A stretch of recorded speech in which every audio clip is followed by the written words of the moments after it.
Clark gets hurt, and guess what?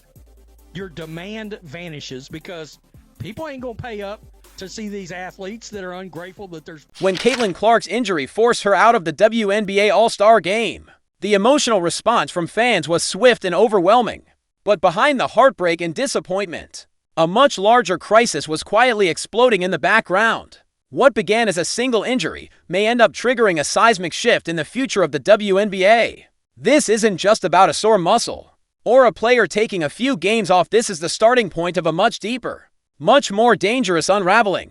And it's time we talk about it. What if I told you the financial hit from Clark's absence wasn't a short-term blip? Pay attention. Pay attention. We saw the viewership drop. Ticket sales dropping. Attendance dropping. But a multi-million-dollar catastrophe? The economic consequences hit instantly. Ticket prices for the All-Star Game collapsed in real time. In mere hours, the average resale price dropped 48%, from $121 to just $64. This wasn't a normal fluctuation. This was a total vote of no confidence. Remember, tickets had recently peaked at an all-time high of $262, the most expensive average price in WNBA All-Star history. The league had never been hotter until Clark's injury changed everything. And that economic boost the city of Indianapolis was counting on, it evaporated. The projected $10 million impact shrank dramatically. What this event proved. Why ticket prices dropped? Because people quit buying the damn tickets. People was asking for refunds for the damn tickets. So you want to know what they had to do?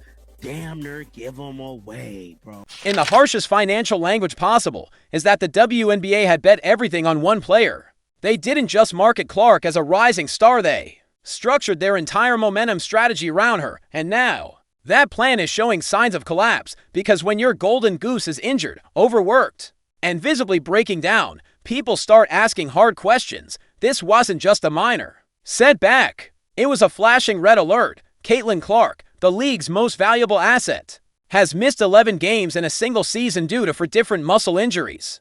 That's shocking when you consider that in college and throughout her rookie season, she never missed a single game. She was an Iron Woman. So what changed? Many critics point fingers at the WNBA's injury management protocols, which lag far behind NBA standards. Clark's own coach, Stephanie White, expressed concern over the physical toll Clark is enduring. Her words were clear. Players like Caitlin, who carry the offense for 40 minutes, are under immense physical pressure. It's not sustainable, and it's beginning to show. Other players are watching this closely. If this can happen to Clark, what's stopping it from happening to them? While the WNBA scrambles to manage its most valuable player, international organizations are quietly making moves. Sources within the deep search files confirm that elite European basketball leagues are now actively recruiting American players, and they're not being subtle about it. They're using the WNBA's instability and Clark's visible suffering as part of their pitch. The approach is strategic. First, they lure players with bigger paychecks. While not every European team pays more than WNBA salaries, top-tier clubs often do. That alone gets agents on the phone.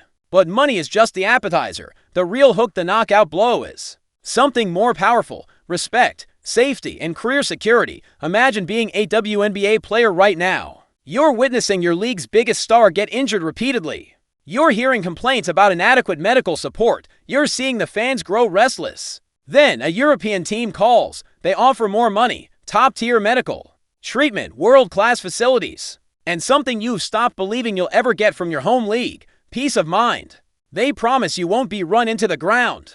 They guarantee protection. In a climate where trust between players and the league is rapidly eroding, that kind of offer becomes impossible to ignore. European leagues are doing something the WNBA has failed to. They're valuing their talent like it matters. But this isn't just about individual recruitment, it's about systemic collapse. Because at the exact moment this international poaching is accelerating, the WNBA's internal chaos is peaking. The league's collective bargaining agreement CBA is set to expire in October 2025. And negotiations, they're already unraveling. At that same All-Star event that Clark had to skip, players sent a clear message during warm-ups. They wore black shirts with a white-hot demand: give us the money you owe us. This wasn't a vague protest. It was a warning shot. Tensions are rising, and leadership is being very vocal. Breanna Stewart, one of the league's biggest stars and a union VP, called the last CBA meeting a missed opportunity. Angel Reese said it even louder. "We won't stop until we get what we want. The discontent is spreading. The players don't feel heard. They don't feel safe." And as they watch the league revolve obsessively around Clark while ignoring long-time legends like A'ja Wilson, resentment deepens. Because this isn't just about money, it's about treatment, respect, recognition. If the European pitch continues gaining traction, the WNBA won't just lose a few players, it could suffer a mass exodus. Already, several top players use the offseason to play overseas, but the fear now is that they won't come back. That the offers will be too tempting, the conditions too favorable, the WNBA too dysfunctional. Imagine if even one MVP caliber player decides to stay in Europe permanently. Imagine the domino effect. The court product weakens, the ratings fall, sponsors begin to hesitate. With each exit, the WNBA's value declines and Europe's rises. International leagues are expanding their reach, investing in broadcast deals, marketing campaigns, and infrastructure. They're hungry, organized, and ready to compete. And every American star they steal is a nail in the WNBA's coffin. Because this isn't just a matter of who plays where, it's a battle for global dominance. In women's basketball, and right now, the WNBA is bleeding talent and trust. The Caitlin Clark injury wasn't the cause of this illness, it was just the fever that exposed it. Beneath the surface lies years of unresolved tension between players and leadership. A fragile league built around one superstar, a disregard for player wellness. And now, opportunists ready to offer a better deal. The WNBA is staring down a pivotal moment in its history, a crossroads that will define its legacy. For years to come, at stake is not just the future of a sports league, but the very foundation of what it means to be a professional women's athlete in America. The hard truth: the WNBA is standing on the edge of a full-blown identity crisis. For years, the league has pushed forward with ambition, branding itself as a platform for empowerment, equality, and elite-level talent. And while the mission has been admirable, and the talent undeniable, the infrastructure has often failed to keep pace. Now, with its most visible superstar battered and benched, and internal tensions between players and league leadership boiling over, that once clear identity is beginning to blur. What was once the dream destination for the best female basketball players in the world now risks becoming a layover, a temporary stop on the way to something better. That's not just perception anymore, it's reality. International leagues, particularly in Europe, are actively working to become the new home for America's best talent. And they're not just waving cash around. They're offering something much more powerful: respect, stability, and a professional environment that takes athlete health seriously. Meanwhile, the WNBA's problems continue to mount. Collective bargaining negotiations are growing tense. Ticket sales fluctuate based on one player's availability, and fans are questioning whether the league has learned anything from its recent struggles. The obsession with individual star power has left the broader foundation fragile.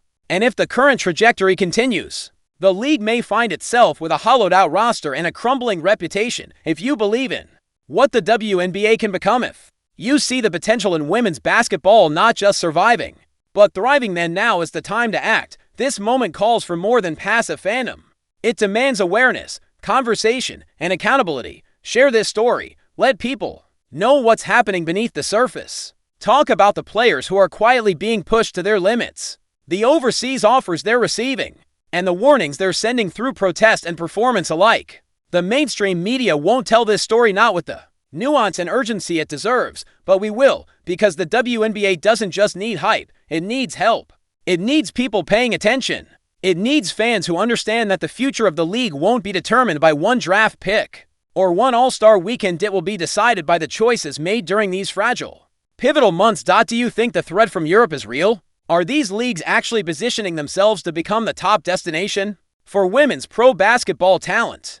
Or do you believe this is all part of a larger strategy by WNBA players to pressure the league into finally giving them the conditions they've always deserved?